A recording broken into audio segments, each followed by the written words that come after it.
Today, I'm going for a new hike from Paddy Fall to Mt Maroon.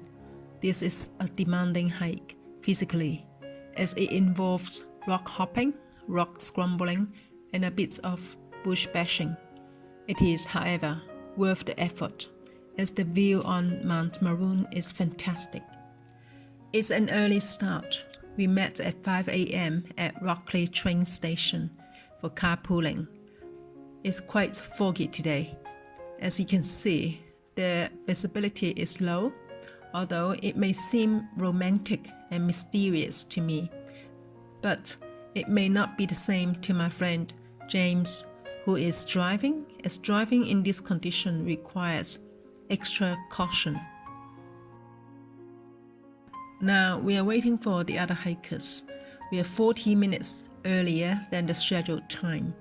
So I'm using this opportunity to let you see the environment here. By the way, do you know what this is for? I'll tell you in the comments below.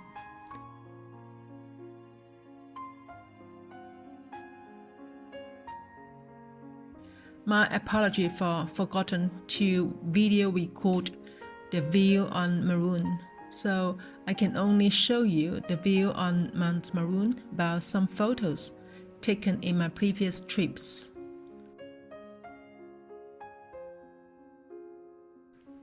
We've finished the hike now and are heading to a cafe. Having coffee after a hike is our routine, a time we enjoy as we get to know each other, chatting over a cup of coffee. Look at the sky, how beautiful it is. I just love the contrast between the blue color of the sky and the brownish, yellowish color of the grass.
We've finished the coffee and are heading back to Brisbane.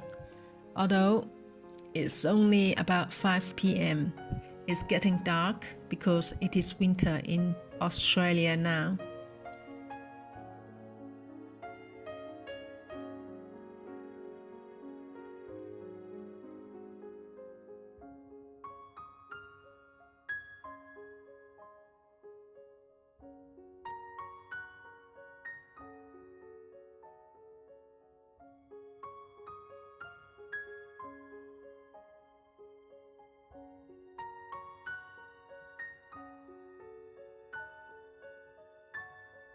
Now let's look at some vocabulary I mentioned.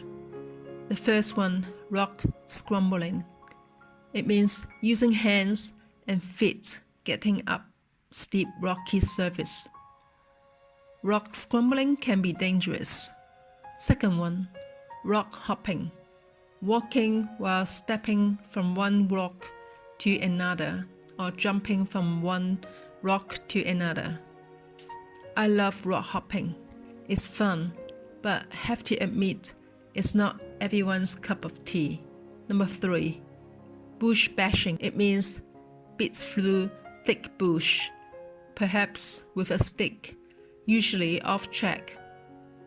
I don't like bush bashing because I get a lot of scratches on my arms and legs. The last one is head or heading. Head or heading is very similar to go and going, We use to after go in some cases. What about head and heading? Do we use to after them? It depends. We can say heading home, but not heading to home. Same as going. We cannot say going home, but we say go home. But for work and school, that's different. So we say heading to work or to school. Same as we can say going to work or to school, but we don't say go work or go school. So pay attention to this one, because I had some Japanese students. They always say going to home, even though their English is pretty good. So how do we know when to use to after go or head? Unfortunately, there is no rule as to when we should use to after go and head. We just have to remember the collocation. Collocation refers to a group of words that often go together or that are likely to occur together. This is why reading and listening to fluent English speakers are so important, because only then you can learn from them. I hope you've enjoyed this video. Happy learning English. See you next time.